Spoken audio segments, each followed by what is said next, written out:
현재 여권 파워 조사기관에서는 여권 하나로 세계를 가장 많이 갈 수 있는 나라 순위를 매년마다 발표하고 있습니다.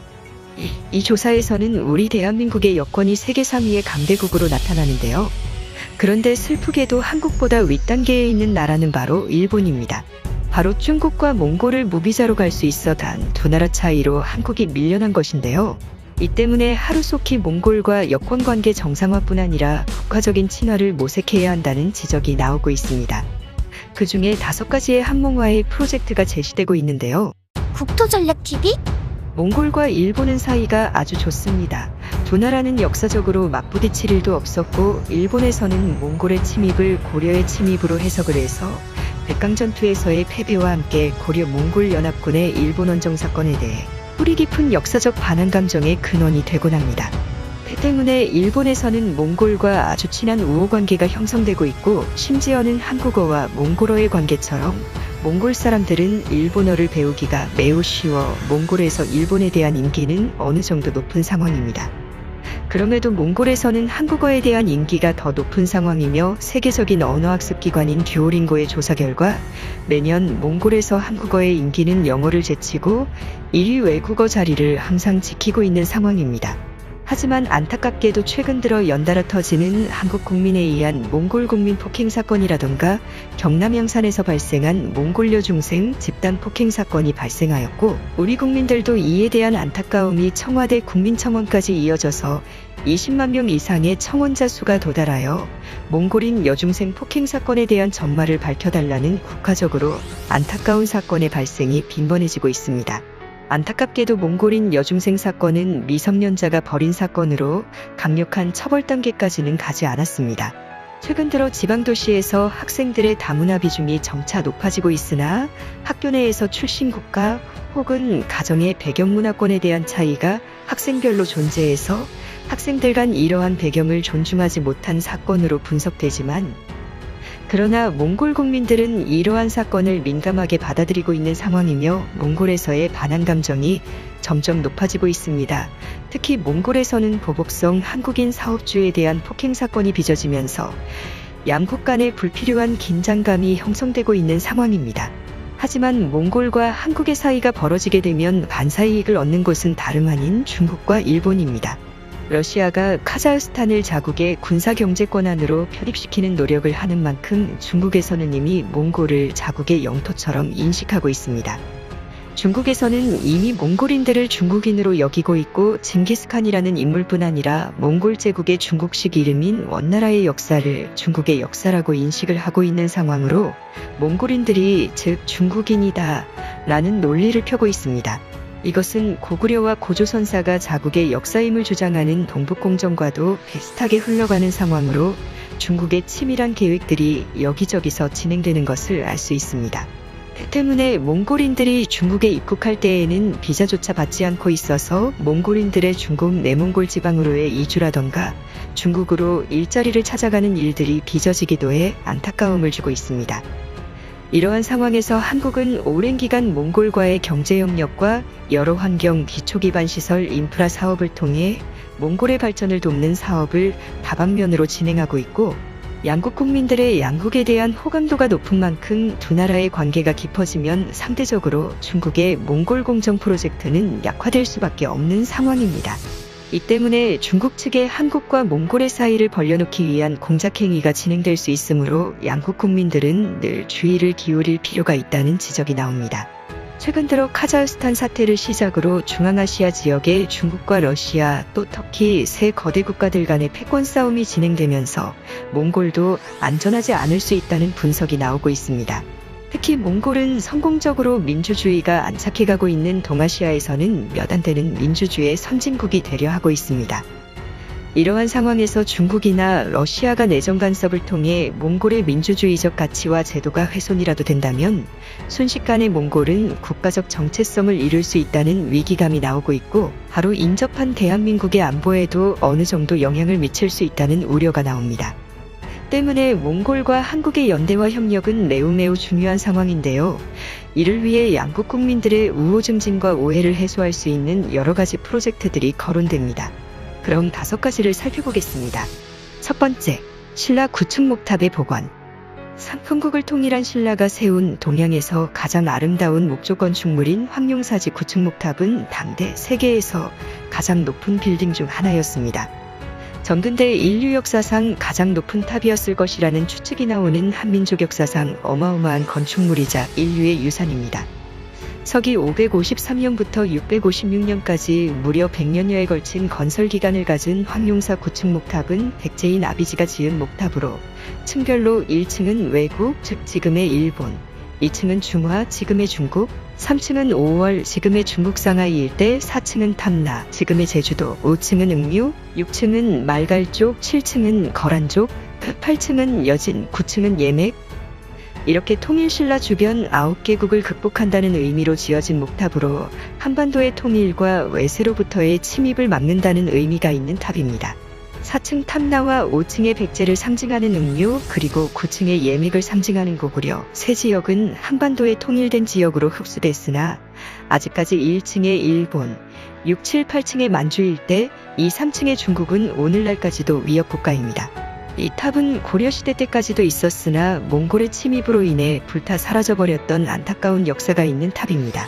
만약 몽골의 침입이 없었고 임진왜란 등의 침입을 막아낼 수 있었더라면 동아시아에서 가장 주목받는 심볼이 됐을 것이라는 탑입니다. 몽골 침입의 역사에서 가장 아쉬운 장면은 바로 이 세계 최대의 목탑이 불타 사라져버렸다는 것입니다. 이 때문에 몽골과 한국의 우호를 위해서 구층목탑의 복원 사업에 현재 몽골 제국을 계승한 몽골공화국과의 협력을 통해서 황룡사 구층목탑의 복원 사업에 몽골에서 부분적으로 참여를 하는 방식으로 복원이 진행된다면 수백여 년간 몽골과 한국 사이에 맺혀 있었던 원한이 해소되는 일이 될 수 있을 것이라는 의견이 나옵니다. 몽골 정부에서 지원을 할 수 있는 것은 훌륭한 건설인부 등의 인적 자원이라던가 부분적인 자금 지원, 혹은 한몽 공동 행사 진행 등이 있을 것입니다. 몽골은 아직 문화재 복원과 관리 기술이 체계적으로 갖추어져 있지 않아서 구층목탑 복원 사업과 함께 문화재 관리 기술 교류 협력이 진행되면 양국에 좋은 일이 될 것입니다. 두 번째, 쿠릴타이 동맹 복원. 과거 고려 왕실은 몽골 제국의 최고위급 회의인 쿠릴타이 행사에 참여할 자격이 있었습니다. 몽골과 고려의 긴 전쟁이 있었고 황룡사가 불타 없어져 버리는 참변이 있었으나 고려는 꾸준히 왕실을 유지했고 강화도까지 천도를 해가며 몽골과 싸웠습니다. 그리고는 극적인 몽골과의 화친을 통해 고려와 몽골은 상당히 이례적으로 형제관계를 맺었던 이례적인 특수관계였습니다. 현재 중국 측이 기록하는 세계 역사서에서는 고려가 몽골 제국에 복속된 지도자료가 주류를 이루지만 영국 브리테니커 백과사전에는 고려가 몽골에 복속되지 아니한 지도로 표기됩니다. 당시 몽골 제국의 위세는 유럽에까지 미쳤으며 유럽의 기독교인들은 계시록에 등장하는 종말의 시기가 바로 몽골의 침략이 아니겠느냐는 말까지 나돌았을 정도로 몽골은 전 세계에 두려움을 사는 나라였습니다.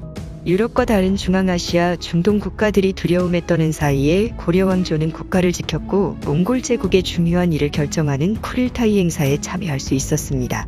쿠릴타이 회의란 새로운 칸을 선발하거나 법을 제정하는 일을 하는 행사인데요. 이 쿠릴타이 회의는 주변 국가에 대한 침략 계획을 수립한다거나 각종 중요한 국가적 사안을 결정하는 제국 최대의 중요 행사로서 현재 유엔의 안보리 회의에 준하는 세계적인 회의였습니다.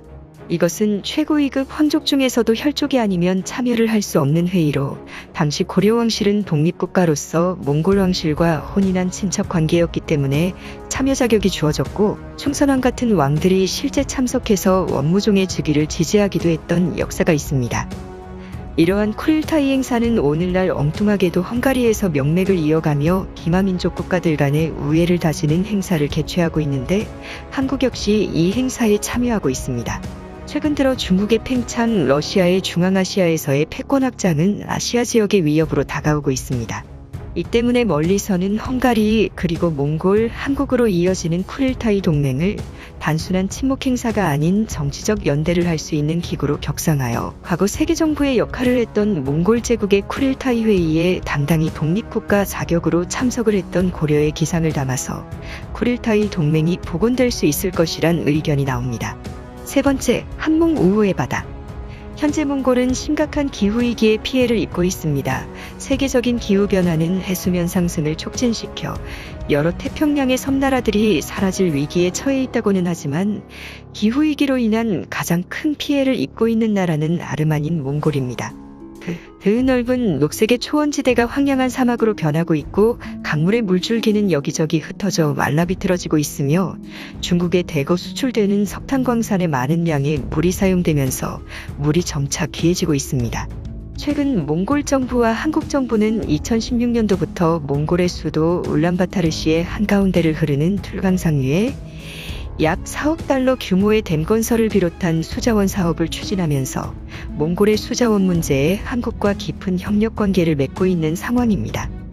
현재 몽골은 고산지에 위치한 특성상 북쪽의 산악지대에서는 많은 양의 물이 만들어지고 있으나 제대로 된 치수 사업이 이뤄지지 않아서 소중한 수자원들이 여러 갈래로 흩어지는 바람에 모두 건조지대에서 증발되고 있습니다.